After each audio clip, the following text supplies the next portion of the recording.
자, 오늘 말씀 같이 나누도록 하겠습니다. 오늘 함께 나눌 말씀, 한 2주 쉬었으니까 다시 한번 짚고 넘어가 볼까요? 하나님 말씀 시리즈를 나누고 있죠. 이건 뭐였냐면 성경 말씀 중에 하나님이 직접 하신 말씀으로 기록되어 있는, 넓은 의미에선 성경에 나오는 말씀들이 다 하나님 말씀이지만 아주 좁은 의미로 정말 하나님이 직접 하신 말씀으로, 간접 인용도 제외하고 하나님의 직언으로 기록되어 있는 말씀들만 뽑아서 좀 보자, 그런 생각을 갖고 시리즈로 보고 있고요. 벌써 19번째 시간입니다. 하나님 말씀 19번째 시간, 오늘 본문 말씀은요, 창세기 25장 21절부터 23절까지 말씀입니다. 자, 우리 함께 본문 말씀 같이 읽도록 하겠습니다. 이삭이 그의 아내가 임신하지 못하므로 그를 위하여 여호와께 간구하매 여호와께서 그의 간구를 들으셨으므로 그의 아내 리브가가 임신하였더니 그 아들들이 그의 태 속에서 서로 싸우는지라. 그가 이르되 이럴 경우에는 내가 어찌할꼬 하고 가서 여호와께 묻자온대 여호와께서 그에게 이르시되 두 국민이 네 태중에 있구나. 두 민족이 내 복중에서부터 나누이리라. 이 족속이 저 족속보다 강하겠고 큰 자가 어린 자를 섬기리라 하셨더라. 아멘. 자, 말씀을 읽으면서 이 부분이 어떤 말씀이구나 하고 아셨을 거예요. 이삭이 아내가 임신하지 못함으로, 아내가 누구죠? 리브가죠. 리브가 하나님께 기도했습니다. 그러니까 이삭의 가정에 불임 상황이라서 하나님께 기도했어요. 그랬더니 하나님이 들으시고 임신하도록, 잉태하도록 생명을 주셨습니다. 근데 바로 이어서 문제가 또 생기는데, 이건 리브가가 느낄 수 있는 거겠죠. 태중에서 두 아기가 싸우는 것을 느낍니다. 저는 뭐 평생 가도 느껴볼 수가 없는, 우리 남성들은 느낄 수가 없는 태중에 아이가 움직이는 태동을 느낀 건데, 쌍둥이니까 쌍둥이가 임신됐는데 뱃속에서 싸운다. 엄마가 이걸 느낀 거예요. 이걸 심각하게 생각한 거죠. 이거 어떻게 해야 되느냐. 그래서 하나님께 물었습니다. 잘했죠? 기특한 일이에요. 하나님께 물었어요. 아이들이 형제든 뭐 남매가 됐든 뭐가 됐든 쌍둥이인데 사이좋게 지내야 될 텐데 태중에서부터, 태동부터 싸우는 것으로 느껴지니 이걸 어떻게 해야 됩니까? 이거 문제로 인식하고 하나님께 물은 거예요. 그랬더니 하나님의 답이 두 국민이 내 태중에 있다. 두 민족이 나눠질 건데 이 족속이 저 족속보다 강하겠고 큰 자가 어린 자를 섬기리라. 이렇게 말씀하셨어요. 그 아기들이 누구예요? 야곱, 에서. 쌍둥이니까 뭐 거기서 거기지만 그래도 먼저 나온 순서대로 얘기하면 에서와 야곱이죠. 근데 왜 우리는 야곱과 에서라고 익숙하게 말하죠? 야곱이 하나님의 믿음의 계보를 이어갔기 때문이에요. 하나님의 답이 어떻게 느껴지십니까? 이삭의 기도에는 하나님이 응답하셔서 이삭이 원한 대로, 리브가가 원한 대로 임신하게 해주셨고요. 쌍둥이여서 더블로 감사했을지도 모를 일이죠. 근데 태중에서 싸우는 것을 느껴서 리브가가 하나님께 물었습니다. 어떻게 해야 되죠? 자기는 어떻게 해야 될지 모르겠어서 문제를 여기고 하나님께 물었는데 하나님의 답은 문제에 대한 해결이 아닙니다. 그죠? 어떻게 해요? 하고 물었더니 두 국민이 태중에 있고 얘네들은 둘로 나눠질 거고 한쪽이 더 강할 건데 어느 쪽이냐면 큰 자가 어린 자를 섬길 거다. 그러니까 어린 자가 더 강할 거다. 야곱이 더 강할 것이다. 에서의 족속이, 에서의 민족이 야곱의 민족을 섬길 것이다 라고 얘기하시는 거예요. 물었는데 답이 안 나오고 다른 얘기, 해설이 나온 거예요. 자, 이 말씀을 어떻게 봐야 될까? 오늘 함께 나누어 보도록 하겠습니다. 말씀의 제목을 저는 문제 앞에서 라고 생각해 봤어요. 두 가지 이야기를 할 거예요. 문제를 만났을 때 이삭과 리브가가 어떤 태도로 대응을 했는가? 잘했죠. 불임의 상황에서 이삭은 하나님께 기도하고 간구했습니다. 하나님이 그 기도를 들으시고 그대로 응해 주셨죠. 그 얘기, 이삭의 기도와 또요. 리브가는 문제를 만났어요. 무슨 문제였죠? 태중에서 두 아이가 싸우는 것을 느꼈습니다.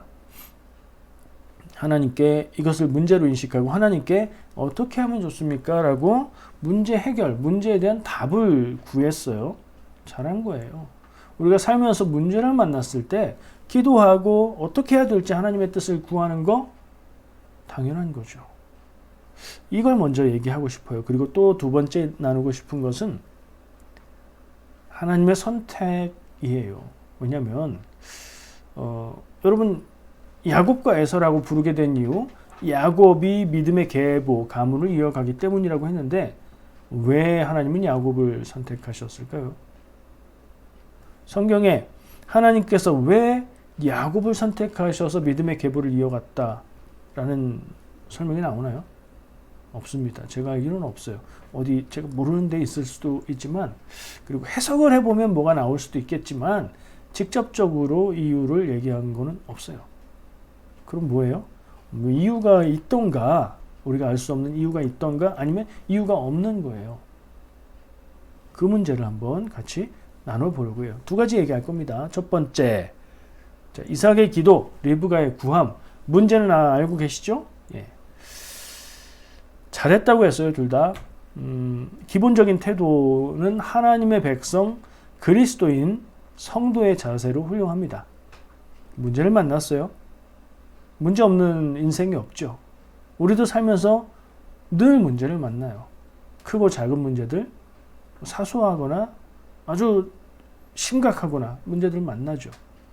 그때마다 우리는 하나님의 뜻을 구하고 기도하고 하면 좋을 것 같아요. 이삭과 리브가가 그렇게 했어요. 이건 뭐 가정교육에도 달려있을 것 같고, 아브라함과 사라가 보여준 믿음의 모습이 이들에게 전해진 것이 아닌가, 저는 그렇게 생각해요. 문제를 만나면 기도했고요. 어떻게 해야 되는가 답을 모르겠을 때는 하나님께 묻는 태도, 좋은 태도입니다. 우리도 그렇게 살아야 되겠죠? 동의하시죠? 자, 문제를 만났을 때 대처법이라고 말할 수 있을 거예요. 끝없이 다가오는 인생의 문제들 앞에서 우리는 어떻게 해야 될까? 어떤 사람들은 문제를 만나면 어쩔 줄 몰라서 같은 말만 반복합니다. 뭐라고 하죠? 어떡하긴요. 자기가 어떻게 해야죠. 누구한테 묻는 거예요. 어떻게 해야 될지 모르겠다는 얘기죠. 어떻게 해야 될지 아는 문제를 만나면 그거 어떻게 하면 되죠? 그럼 문제가 아니에요, 그건. 어떻게 해야 될지 모르는 일이 문제인 겁니다. 그렇죠? 무엇을 먼저 해야 될까? 이삭과 리브가는 하나님의 뜻을 여쭙고 하나님께 기도하고 문제의 해결을 하나님께 구했습니다. 우리 현실에 적용해 볼까요? 우리가 결혼을 했습니다. 자녀가 생기기를 기대합니다. 근데 이상하게 자녀가 잉태가 되지를 않습니다. 이걸 뭐 요즘에 딱 한마디로 불임, 그러면 어떤 상황인지 다 알죠. 조금 규모가 큰 교회에 가면 매주 불임에 대한 기도를 중보해 주십시오라고 광고가 됩니다. 아이를 안 낳으려고 하는 경우도 많지만 낳으려고 하는데 못 낳는 경우도 많기 때문이지요. 자, 우리가 이삭과 리브가가 문제를 만났을 때 하나님 앞에서 기도하고 하나님께 뜻을 구했던 이 대처 방법이 옳다, 이것이 좋다, 우리가 따라야 될 길이다 라고 했을 때 우리는 현실적으로 내가 신혼 시절로 돌아가서 아기가 안 생긴다면 어떻게 해야 될까요? 먼저 기도해야죠. 하나님께 하나님의 뜻을 구해야죠. 어떻게 해야 될까요? 그 다음은요. 또 기도하고 또 구하고. 그 다음이 있어야 돼요. 만약에 불임에 대해서 대처 방법이 여러 가지가 있죠. 당연히 기도하고 하나님의 뜻을 구하고 병원에 갈 수 있죠. 불임 클리닉에 갈 수 있어요. 그리고 거기에서 의사가 권하는 시술들을 생각하고 심사숙고해서 시술을 하든 뭘 하든 노력할 수 있어요. 자, 오늘 말씀에 비추어 봐야 될 필요가 있어요. 병원에 가서 불임에 대한 치료를 시도하는 것이 신앙인으로 맞는 것입니까? 잘못된 것입니까? 잘 대답해야 돼요. 깊이 고민하셔야 돼요. 단순하게 볼 때, 단순하게 적용하면 이삭은 하나님께 기도해서 아이들을 얻었고 리브가는 하나님께 물었을 때 어쨌든 하나님의 음성을 들었어요. 우리는 내가 현실적으로 내 가정에 내가 부모인데 불임이라는 문제를 만났다면 어떻게 해야 될까? 혹시 이런 고민 전혀 안 하시고 그냥 때가 돼서 너무나 자연스럽게 너무나 건강하게 임신하고 출산하시고 잘 양육했다. 정말 감사한 일입니다. 근데 그 부분에 아픔이 있는 가정들, 그 부분에 상처가 있는 사람들도 많이 있다는 걸 기억해야 돼요. 내가 문제가 없었다고 이것 남들도 아무 문제가 아닌 일이 아니라는 말이에요. 그 아픔, 그 괴로움, 그 고통, 내가 뭘 잘못해서 이게 안 되나? 내가 잘못 살아왔나? 기도하는데도 응답되지 않을 때의 괴로움들을 한번 상상해 보시기 바래요. 한 해, 두 해, 시간이 지나고 기도하는데 하나님이 주시지 않고 병원에 가서 노력해 봤는데 그래도 안 된다. 얼마나 괴롭고 답답한 일이겠습니까? 근데 이제 뭐 그런 상황까지 하면 너무 가슴 아프고 우리가 오늘 말씀을 보고 이삭과 리브가의 대처에 대해서 칭찬하고 우리도 그래야 되겠다, 본받아야 되겠다 이렇게 얘기한다면 만약에 이런 현실적인 문제를 만났을 때 어떻게 해야 될까? 병원 가도 됩니까? 안 됩니까? 제 답은 가야 된다는 거예요. 왜냐하면 너무나 단순하게 말하면 그때는 이삭과 리브가의 시대는 병원이 없었죠. 없어서 못 간 거예요. 현대의학도 없었어요. 불임 시술법들도 없었습니다. 하나님만 의지할 수 있었기 때문에 하나님께 의지하고 기도했던 거예요. 그리고 이 말씀에서 우리가 얻을 수 있는 교훈은 적용을 잘 해야 되는데 여러분들도 생각하실 수 있을 거예요. 어렵지 않아요. 이건 우선순위의 문제인 거예요. 무엇을 더 먼저, 무엇을 더 중요하게 여기느냐, 무엇을 더 크게 여기느냐의 문제라는 겁니다. 무슨 얘기죠? 임신이 안 될 때 먼저 해야 되는 것은 하나님께 기도하고 하나님의 뜻을 묻는 것이지만 그 다음은요, 병원도 가고 치료받으려고 노력도 하고 해야 된다는 거예요. 하나님이 허락하신 방법일 수 있습니다. 이런 말씀 혹은 성경의 어떤 이야기들을 근거 삼으면서 믿는 사람들은 병원 가면 안 된다. 하나님께 기도해서 나아야 된다. 이렇게 얘기하는 사람들이 있습니다. 일단 고지 들으시지 않을 거라고 믿습니다. 그렇지 않아요. 의학이나 사람의 이성이나 사람의 지혜, 기술, 과학들 하나님이 인간에게 허락해 주신 하나님의 방법이고 도구입니다. 그걸 왜 거절하나요? 그런 얘기도 하죠. 홍수가 나서 어떤 사람이 물에 빠져 죽게 생겼는데 하나님께 간절히 기도했어요. 그랬더니 구조대가 배를 타고 와서 어서 배 타라고 해요.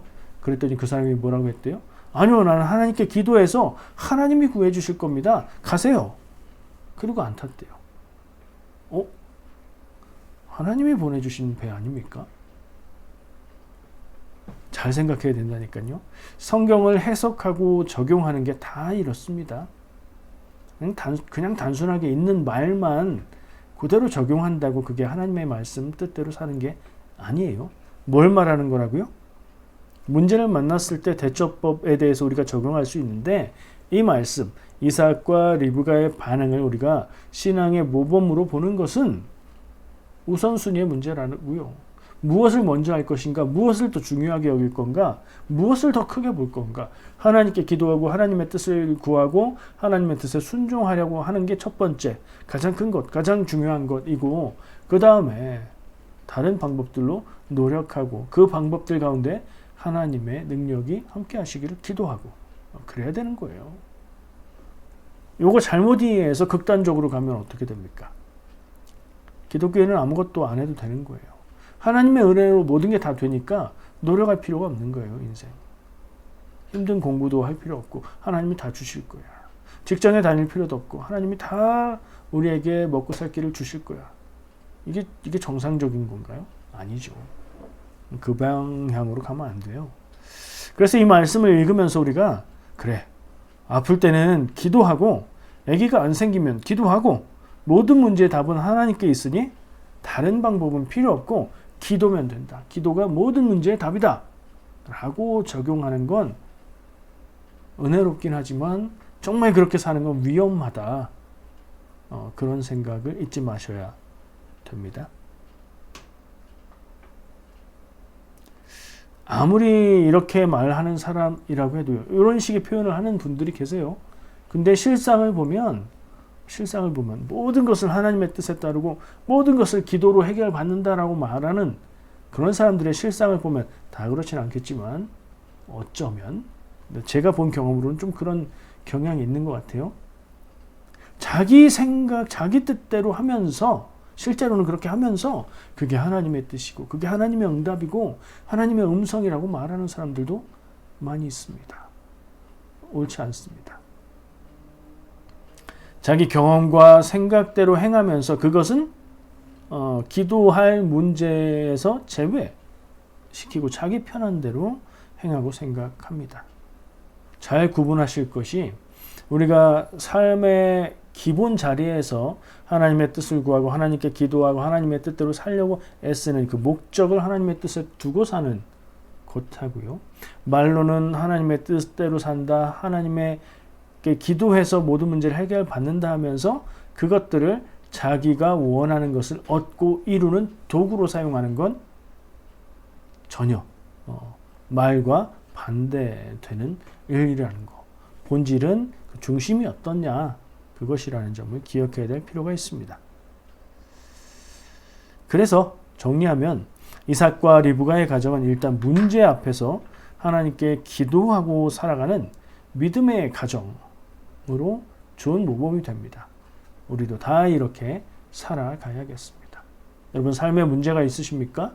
문제 없는 집이 없어요.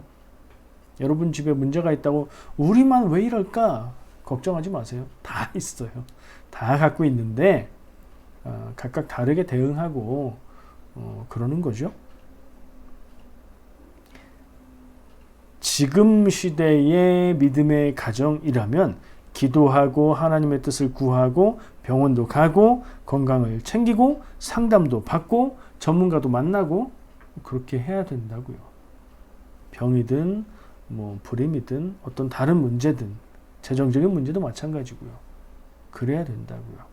재정에 대해서 관리하지 않고 지혜롭게 운영하지 않으면서 방만하게 허투루 사용하면서 하나님이 다 채워줄 것이다 라고 생각하는 건 얼마나 어리석은 모습인가요? 그런 모습이면 안 됩니다. 정리되셨죠? 다들 그렇게 생각하실 거라고만 볼 수 없어요. 사람은 생각해보면 맞는 생각을 할 수 있는데 그냥 생각 없이 살던 관성대로 살아갈 때 너무나 상식적이고 너무나 당연한 것을 따라 살지 못할 때가 있거든요. 생각해 봐야 되는 문제예요. 정리할 수 있을 때 정리하고 그것을 적용하면서 살아갈 필요가 있습니다. 자, 두 번째 뭐 얘기한다고 했죠? 하나님의 선택. 하나님의 선택을 얘기할 거예요. 무슨 문제냐면 이삭과 리브가의 자녀 쌍둥이 에서와 야곱 둘 중에 하나님은 야곱을 믿음의 자손으로 선택하셨어요. 자, 이게 하나님의 선택이셨습니다. 리브가는 태중에서 두 아이가 싸운다고 느꼈을 때 이것을 문제로 여기고 하나님께 어떻게 해야 되는지를 구했습니다. 그렇죠?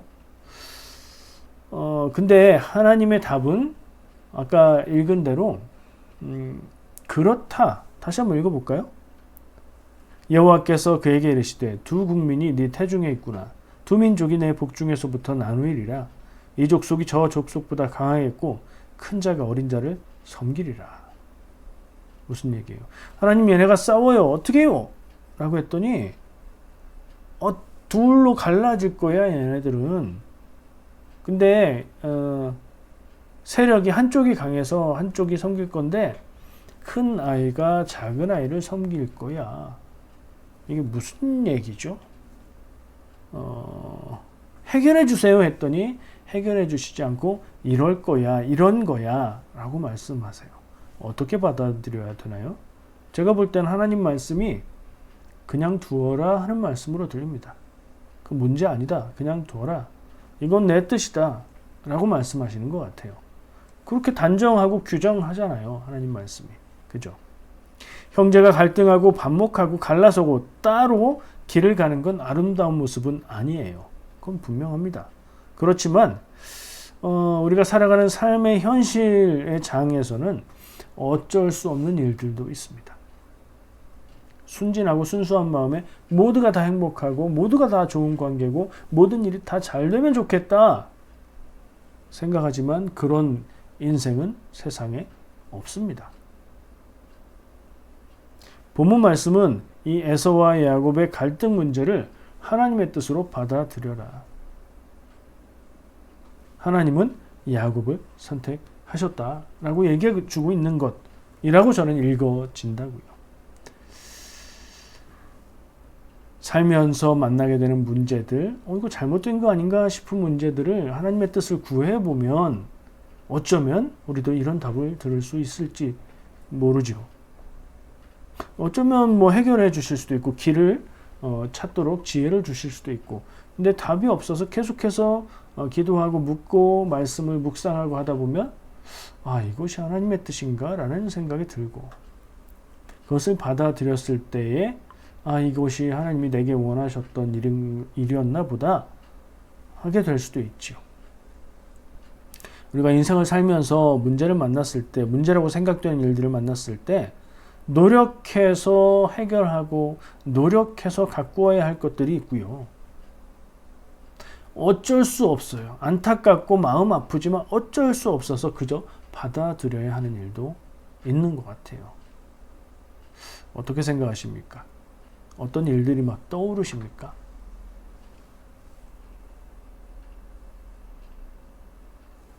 하나님이 정하시고 선택하신 일이라면 우리는 어떻게 해야 될까요? 받아들이고 그 다음 갈 길을 찾는 것이 신앙적인 태도겠죠. 리브가는 문제를 인식했어요. 내 태중에 있는 두 아이가 싸운다. 이거는 이 아이들의 인생이 갈등과 반목과 갈라짐일 것을 상징적으로 보여주는 거죠. 그것을 문제로 인식했어요. 형제인데 이렇게 지내면 안 되는데 문제인데 어떡하지? 하나님께 물었어요. 하나님께 물었더니 하나님이 그렇게 될 거다라고 단정적으로 그것이 내 뜻이다. 그냥 두어라. 이런 뜻으로 말씀하신다. 그러면 어디에 집중해야 돼요? 그게 하나님의 계획과 뜻이라고요. 그럼 그 다음은 우리가 무엇을 보고 무엇에 집중해야 될까요? 눈이 옮겨가야 되는 거죠. 문제가 해결됐으면 넘어가야죠. 하나님이 그렇게 말씀하시는데 아닌 것 같은데 하면서 계속 거기에 매여 있고 매달려 있으면 인생이 좀 꼬이기 시작할 거예요. 무엇이 노력해야 될 일이고 무엇이 받아들여야 할 일일까요? 이걸 구분하는 건 참 어려운 일이에요. 쉬운 일이면 고민하지도 않죠. 고민한 일이면 어렵고 어려운 건 쉽게 답이 안 나온다는 거예요. 기준을 딱 정하면 좋겠지만 같은 내용의 문제라고 해도 때에 따라서 사람에 따라서 상황에 따라서 답이 달라질 수도 있거든요. 이것을 구분하기 위해서 구분을 잘 하기 위해서 우리는 그 일을 놓고 기도해야 됩니다. 그 일을 생각하면서 하나님의 말씀 안에서 답을 찾으려고 두리번 어떤 말씀에 그 뜻이 담겨 있을까 찾아야 되고요. 또 일상의 경험 속에서 깨닫게 하시는 하나님의 지혜를 깨달으려 집중해야 될 필요가 있어요. 그렇게 답을 찾으며 살아가는 과정이 신앙의 여정이요, 신앙인의 인생이어야 된다고 생각합니다. 어떤 문제가 생겼습니다. 이건 문제야. 하나님께 뜻을 구했습니다. 하나님 정답을 딱 가르쳐 주십니다. 그리고 해결됩니다. 그러면 잘함이 있을까요, 우리에게? 뭐든지 다 하나님께 가져가서 딱 내놓으면 하나님이 답을 알려주시면 그대로 하면 되는데 우리는 거기에 머물러 있겠죠. 다음에 그 문제를 또 만나면 또 문제여서 하나님 어떻게 해야 될까요? 또 물어야 되죠. 근데 좀 전에 제가 말한 것처럼 이 일을 놓고 고민하고 기도하고 하나님의 뜻을 구하고 계속 생각하고 집중하다 보면 성장하겠죠. 성숙해 가겠죠. 다음에 그 문제를 만나면 그렇게 고민하지 않아도 풀어갈 수 있을 겁니다. 하나님이 답을 주신 23절의 말씀을 바꿔 말하면 그건 해결할 문제가 아니고 그렇게 되는 것이 곧 동생인 야곱이 형인 에서보다 뛰어나며 정통성을 이어가는 것이 내 뜻이다 하는 말씀이 되지요. 리브가의 입장을 한번 생각해 보세요. 여러분이 만약에 엄마 리브가였다면 내가 임신해서 내 태중에 두 생명이 있는데 이 아이들이 싸우고 갈등하고 갈라서고 한쪽이 한쪽을 섬기는 그런 삶을 살아야 되는 게 하나님의 뜻이다. 결국에 한쪽을 선택하시는 것이 하나님의 뜻이다 라고 했을 때 엄마 된 입장에서는 좀 당황스러웠겠다 하는 생각이 듭니다. 말로 그냥 그것이 하나님의 뜻입니다. 받아들여야 됩니다. 하기는 쉽겠지만 당사자의 입장에서는 굉장히 어려운 문제일 수도 있습니다. 그러니까 하나님의 뜻을 알아도 그것을 받아들이고 그것에 순종하는 건 또 다른 문제라는 얘기죠. 결단과 순종 이것을 우리가 할 때마다 그리고 그 결과 어떻게 되는지를 경험할 때마다 우리는 또한 성장하고 성숙하고 하나님의 길을 더 알게 되는 그런 인생을 살 수 있을 거라고 생각합니다.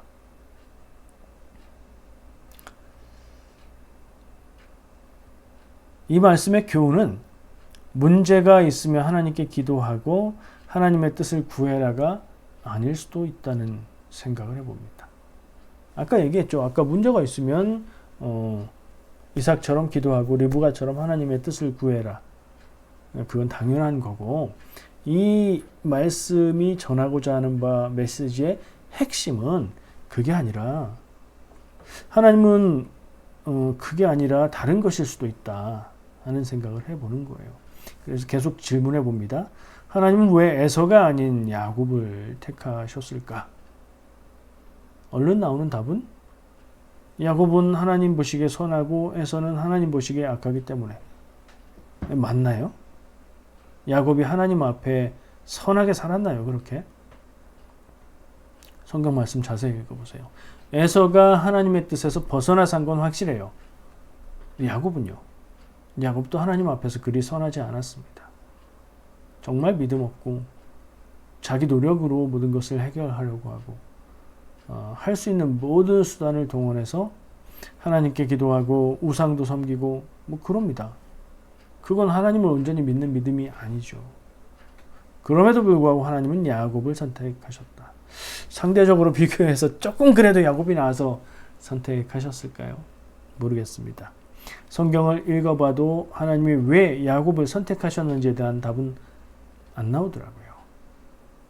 만약에 답이 있다고 얘기한다면 그건 해석이고 상상의 영역인 것 같습니다.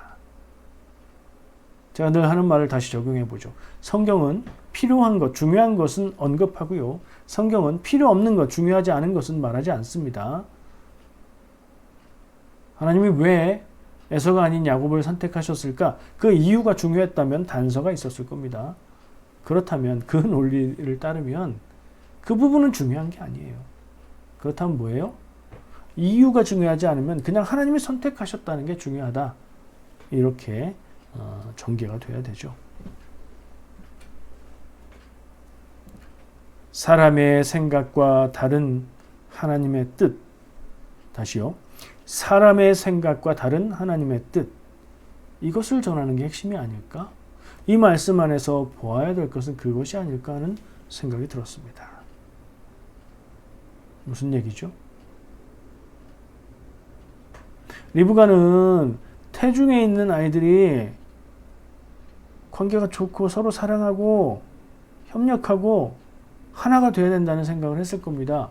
어느 어머니나 마찬가지로요.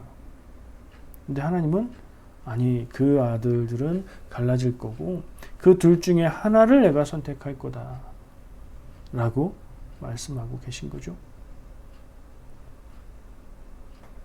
사람의 생각과 하나님의 생각은 다를 수 있다. 사람의 뜻과 하나님의 뜻은 다를 수 있다. 사람이 아무리 지혜로워도 그 지혜로 뜻을 세우고 생각하고 옳다고 생각해도 하나님 보시기에 그것은 그렇지 않을 수 있다. 그러면 어떻게 해야 될까? 이 문제를 이야기하고 있는 것은 아닐까 생각해 봤어요. 그게 다는 아닐 거예요. 그러나 그 부분이 굉장히 중요하다는 느낌이 듭니다. 내 뜻과 하나님의 뜻이 다를 수 있다. 이거 항상 기억해야 된다. 신앙인이라면. 무슨 얘기인지 아시겠죠? 내가 생각할 땐 이게 하나님의 뜻인데 그런 생각은 할 필요가 없어요. 하나님의 뜻은 하나님이 정하시는 거예요. 우리는 그것을 알게 되었을 때, 깨달았을 때 받아들이고 순종하는 거죠. 여러분은 어떤 문제와 씨름하며 살고 계십니까? 이야기를 이제 살짝 넘겨볼게요. 꽤 오랜 시간 기도하고 마음 쓰고 갈등하고 걱정하고 고민하며 살아가는 문제들이 있습니다. 누구나 있습니다. 평안한 삶을 살아도 그런 게 있고요. 힘들고 어렵게 사는 사람은 당연히 있죠. 쉽게 답이 나오지 않고 우리를 힘들게 하는 일이 있습니다. 그에 대해서 아무리 생각해봐도 이렇게 하는 게 맞는데, 이렇게 돼야 되는데, 그걸 위해서 나는 어떻게 해야 되지? 뭘 해야 되지? 이런 생각은 자꾸 드는데 답이 안 보이고 길이 안 보이는 문제들이 있죠. 그럴 때 어떡할까요? 자, 문제를 만났으니 우리는 기도하고 하나님의 뜻을 구해야 되겠죠. 그리고 생각해야 될 것이 있는데 뭐요? 하나님의 계획과 뜻은 내 생각, 내 결론과 다를 수 있다는 걸 잊지 말아야 된다고요. 그 일을 놓고 고민도 하고 기도도 하고 전문가의 도움도 받고 하나님의 뜻을 구하면서 살아야 되는데 같은 문제라고 해서 그대로 적용할 수가 없다고요. 성경에서 내가 지금 겪고 있는 문제와 같은 케이스를 발견해서 거기서 답을 찾아서 그대로 적용한다고 그게 정답이 될 수가 없어요. 그때그때 달라요. 무슨 하나님의 뜻이 그러냐? 인생이 그래요. 오래 살지 않았어도 살아보니까 그래요. 같은 사람이 한 인생에서 같은 문제를 만났는데 문제 해결책이 달라야 되는 경우도 있고요. 다른 사람은 이렇게 해결했지만 나는 또 다르게 해결해야 되는 경우도 있어요. 심지어 해결하지 않고 그냥 받아들이고 그냥 견디면서 살아야 되는 경우도 있어요. 다 달라요. 그럼 필요한 게 뭐예요? 하나님의 뜻을 구하고 알기 원하고 답이 쉽지 않으니까 인내해야 되고 내 뜻보다 하나님의 뜻을 먼저 생각해야 되니까 겸손해야 되고 그럴 필요가 있어요. 인내와 겸손이 여러분 삶의 핵심어가 되어야 될 필요가 있습니다. 여러분, 아내가 내 마음에 안 든다. 남편이 내 마음에 안 맞는다. 어떻게 해요? 굉장히 심각한 문제죠.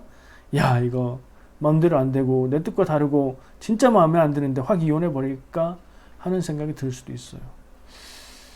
예수님이 하나님이 주신 짝이라고 하셨는데 확 그러면 되나요? 쉽지 않은 문제예요. 근데 그건 모든 결혼한 사람이 하나님의 주신 짝이니 절대 이혼하면 안 된다. 그 얘기는 또 아니에요. 잘 받아들여야 돼요. 자녀들의 일이 뜻대로 안 되는 수가 있어요. 제가 만난 어떤 사람, 한인인데, 캘거리 사시는 분인데, 자녀 문제를 놓고 고민을 하시더라고요. 지금 대학 가는 딸이 있는데, 공부도 할 만큼 해서 대학에 합격을 해놨는데, 얘가 합격 소식을 듣더니 울더라. 왜요? 막 너무 힘들게 공부했는데, 막 합격했다고 그래서 감정이 복받쳤어요. 그게 아니고, 자기는 떨어지길 바랬다는 거예요. 자기 목적의식도 없고 하고 싶은 것도 없고 그래서 지금 대학 안 가고 싶은데 부모님 때문에 어쩔 수 없이 지원했는데 덜컥 합격해 버렸다고 울었다는 거예요. 그 아이는 시간을 두고 지금 대학 가지 않겠다고 해서 결국에는 부모님들이 고민 하다가 어떻게 해요? 본인이 안 간다고 하는데 캐나다에서 억지를 시킬 수 없잖아요. 그래서 자녀의 뜻을 따르기로 했대요. 여러분 같으면 어떻게 하시겠습니까? 어떤 게 정답이겠습니까? 잘 이야기하고 이해시키고 그래서 가게 하는 게 답일 수도 있고요. 혹은 시간을 갖고 인생을 고민하고 세상을 경험하면서 또 길을 찾게 되는 게 좋은 답일 수도 있겠죠. 알 수 없어요. 하나님은 아시겠지만 우리는 알 수 없습니다. 그때 우리는 하나님 앞에서 이 문제를 놓고 기도하고 하나님의 뜻을 구하고 또 다른 사람들의 조언도 듣고 성경 말씀 안에서 답도 찾아보고 기도하면서 하나님이 주시는 마음들을 생각하고 고민도 하고 모든 문제를 우리가 그렇게 너무 힘들다고요? 인생이 그런 걸 어떻게 해요? 인생이 만만치 않잖아요. 매번 고민해야 되고 생각해야 되고 해야 되잖아요.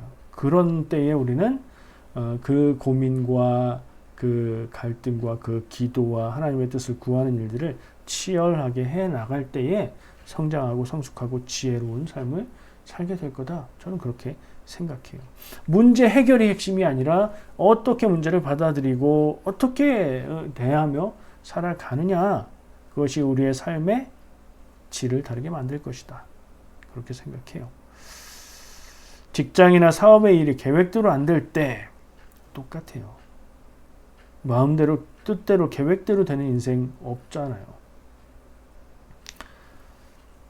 안 좋은 태도는요. 문제 앞에서 안 좋은 태도는, 자, 오늘 말씀 제목이 문제 앞에서였으니까 문제 앞에서 안 좋은 태도는 어떻게든지 내 뜻대로 이루려고 최선을 다하는 거예요. 여러분, 최선을 다한다는 말은 언제나 좋은 말 같죠? 안 되는 일을 되게 하려고 최선을 다하는 걸 뭐라고 해요? 억지라고 합니다. 그렇게 억지를 부리면 많은 사람들이 힘들고 괴롭고 아픔을 당하게 됩니다. 한 사람 때문에요. 내가 열심히 노력하는 것, 그러니까 내가 찾는, 내가 원하는 그 길이 잘못되고 문제가 있을 때에 내가 열심히 노력하는 것은 내 영혼을 피폐하게 만듭니다. 안 되는 일을 되게 하려고 하여튼 최선을 다합니다. 내 몸이, 내 정신이, 내 영혼이 망가집니다. 해도 안 돼요. 남을 탓합니다. 부모님을 탓하고 그 일에 관계된 다른 사람을 탓해요. 관계를 깨트리고 되는 일이 없는 인생을 만들 겁니다. 그렇겠죠? 문제를 남을 조종해서 이용하는 쪽으로 해결하려고 하는 사람들도 있어요. 성향이 그렇게 태어나는 사람들이 있어요. 근데 만약에 스스로가 그렇다고 느껴지신다면 조심하셔야 됩니다. 이걸 좋은 쪽으로 잘 개발해 가야지 남을 이용하고 남을 조종하는 걸 통해서 내가 원하는 걸 얻으려고 한다?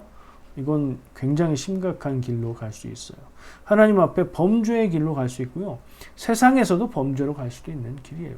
거기까지는 안 가더라도 나와 만나는 사람들을 괴롭게 만드는 삶을 살 수 있어요. 안 돼요. 안 좋은 태도는 그런 거예요. 아닌데, 하나님의 뜻이 아닌데 내가 원한다고 그것을 이루려고 최선을 다하는 거? 그러지 마세요. 하나님의 뜻을 구하세요. 하나님의 뜻이 내 뜻과 다를 수 있다는 것을 인정하시고 꼭 기억하세요. 근데 더 안 좋은 태도가 있습니다. 와, 뭐가 있죠? 안 좋은 건 뭐라고요? 어떻게든지 내 뜻대로 이루려고 하는 거예요. 더 안 좋은 건 아무것도 바라지도 않고 아무것도 이루려 하지도 않는, 노력하지 않고 이루려고 하지도 않는 인생입니다. 그 인생이라고 할 수 있을까요? 이유가 있고 사정이 있고 상황이 있겠지만 그런 거 전혀 없이 애초부터 그렇다. 나는 욕심도 없고 하고 싶은 것도 없고 이룰 것도 없고 그냥 되는 대로 살겠다. 야, 그거 정말 문제입니다. 그럼 우리는 어떻게 살아야 된다고요? 문제 앞에서 얘기했잖아요. 이삭처럼 하나님 앞에 기도하고 리브가처럼 하나님께 뜻을 묻고 살아가되 우리가 해야 되는 것은 하고 접어야 될 것은 접고 이걸 잘 분별하면서 인생 안에서 길인지 아닌지 가야 되는지 아닌지를 지혜롭게 하나님의 뜻 안에서 잘 살아가는 것이 제일 좋은 인생, 그것이 신앙의 길, 믿음의 인생이라고 생각합니다. 하나님의 자녀, 그리스도인은 제가 좀 전에 말한 두 잘못된 길, 안 좋은 태도, 어떻게든 내 뜻대로 하려는 그런 태도, 혹은 아무것도 내가 노력하지 않고 되는 대로 살려고 하는 마음, 이 두 길은 피해야 됩니다. 그리고 무엇이 맞는지, 무엇이 하나님의 뜻인지, 내가 원하는 것은 이것인데 이 일에 대해서 하나님의 계획과 인도하심은 어디에 있는지를 묻고 구하고 생각하고 성경 말씀을 통해 묵상하고 하나님께 묻고 또 그렇게 하면서 살아가는 인생이 믿음 안에 있는 인생, 성장하는 인생, 성숙하는 인생이 될 것입니다. 안 좋은 태도로 살아가는 길은 어쩌면 많은 사람들이 그 길로 가는 넓은 길인지도 모르겠습니다. 우리가 가야 하는 길은 좁은 길입니다. 많은 사람들이 가지 않지만 하나님이 원하시는 길, 옳은 길, 맞는 길, 우리가 가야 할 길. 하나님의 길을 찾고 애쓰고 힘쓰되 하나님의 뜻을 우선으로, 전 이 부분을 제일 강조하고 싶습니다. 겸손하게 하나님의 뜻을 먼저 생각하며 내 뜻과 하나님의 뜻은 다를 수 있다. 그러면 하나님의 뜻을 구하고 그 하나님의 뜻을 우선으로 살아가야겠다. 포기할 것은 포기할 줄 알고 해야 되는 일이라면 안 되고 힘들어도 끝까지 지켜내는 것이 우리가 살아가는 인생입니다. 마지막으로 좀 희망적인 얘기를, 제가 마치 우리가 살아가야 되는 인생이 되게 어렵고 굉장히 힘든 바늘구멍 통과하는 것 같은 길을 고생하면서 살아가야 된다 이렇게 얘기한 것 같은데 그런 거 아니에요. 태도에 관한 이야기를 한 겁니다. 위로가 되는 말로 마치겠습니다. 내 인생의 일들이, 내게 다가온 힘든 일들이 하나님의 뜻이라면 어떻게 해야 될까요? 우리가 순종할 때에 하나님이 이루실 것입니다. 이 믿음이 여러분에게 있기를 축복합니다. 기도하겠습니다.